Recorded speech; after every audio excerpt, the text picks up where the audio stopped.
What's going on, everybody? Crazy Dog back with another video, and we are now officially 1 week away from the NFL trade deadline. And when it comes to the Cleveland Browns, I think it's pretty obvious what the Browns' top priority is heading into next Tuesday's deadline, and that is improve this defense, especially in the secondary. Yeah, because you look at our secondary right now, it's not really the cornerback position that is a concern, it's the safety position. Most importantly, the free safety position. That's where Sendeislo is. Other than Sendeislo, the others have been pretty good. Now that Ronnie Harrison has been in the system for a couple weeks, he's shown promise.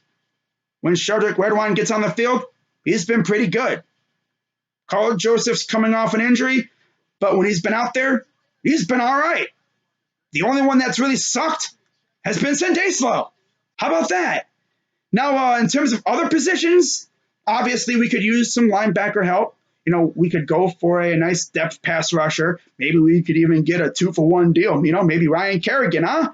How about that? Get us a linebacker / pass rusher to help out the linebacker position and Myles Garrett. Kill two birds with one stone. How about that, Andrew? Would you do that, huh? I'm pretty sure you could get Ryan Kerrigan for a nice price, huh? Wouldn't take too much to get him if the football team is willing to trade him, that is. I don't know. I've heard they may hang on to him. But if he can be had, go get him, bruh. Do it. But, yeah, I could go for a nice linebacker or a pass rusher. I could go for a safety, maybe a couple. You never know. Maybe a nice depth corner, too. We don't know when Greedy will be back. But in terms of offense has been pretty good.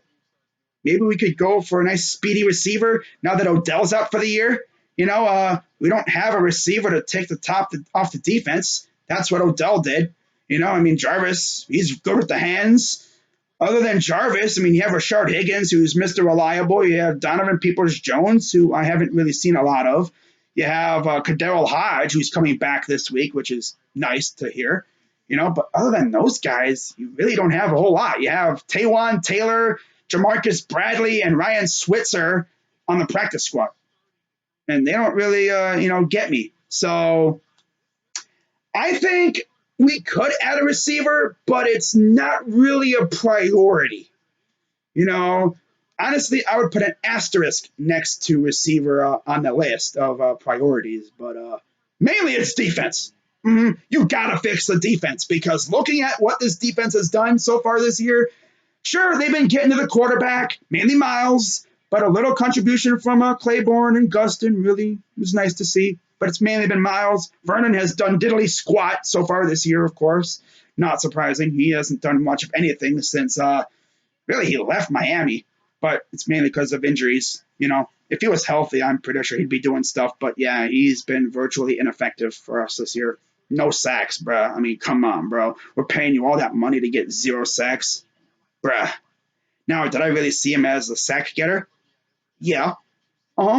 That's what he was in Miami. He ain't been that since he left. But, yeah, I think injuries have taken a toll on him. But by the way, CBS actually posted an article earlier today talking about some potential targets for the Cleveland Browns. So with that being said, let's get right into it. Let's see who they think we could go after. So you look at the article, and of course, the first position group they talk about is, of course, the safety position. Now, the names that they put on this article, of course, Harrison Smith and Anthony Harris, of course, the Minnesota connection. They both could be had at a good price. Harrison Smith is under contract through 2021. And, of course, Anthony Harris is on the tag.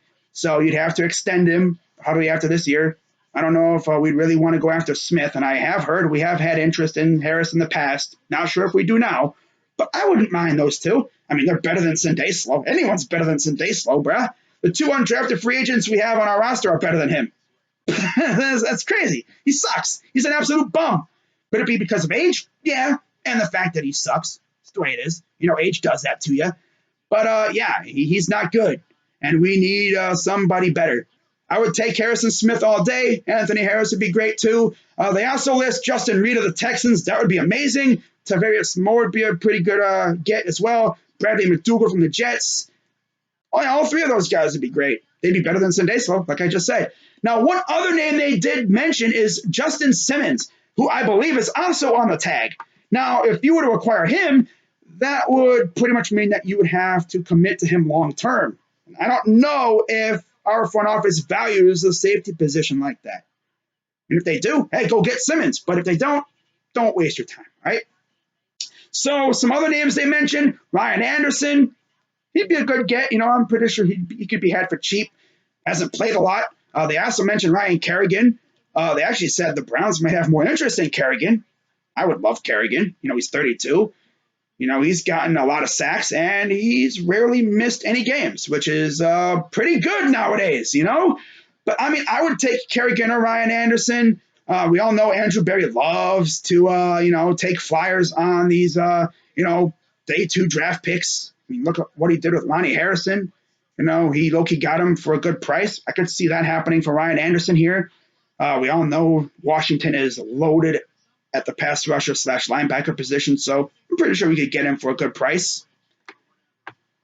Not to mention, Kerrigan can get to the quarterback, which is always nice too. They also mentioned Jarrad Davis from the Lions, another linebacker, former 21st overall pick in 2017. Another guy I could see Barry maybe going after.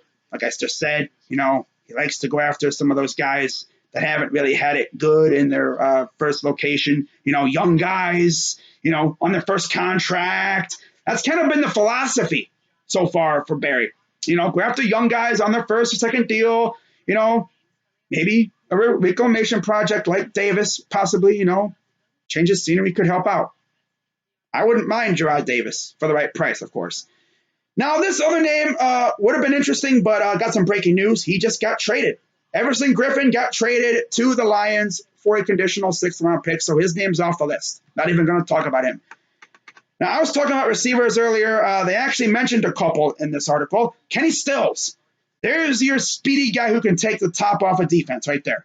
If we can get Kenny Stills, that'd be great. But I don't know. We might look in-house, but if we prefer to look elsewhere, I would love Kenny Stills. Now, they also mentioned Dede Westbrook, who would have been great, but he got hurt. But yeah, that's pretty much all from the article. Now, some other names to keep an eye on. Golden Tate and possibly Alshon Jeffrey. Diana Rossini mentioned those names along with Stills on ESPN earlier today. Now, Golden Tate would be freaking hilarious because if you remember, the Giants signed Tate to replace Beckham. So if we were to trade for Tate now, he would once again be replacing Beckham.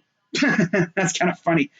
But yeah, guys, we're officially 1 week away. It'll be really interesting to see what we do. If I had to give my ultimate predictions on what I think we're going to do, I think we trade for safety, obviously. A linebacker, maybe a linebacker pass rusher combo like a Kerrigan. That'd be great.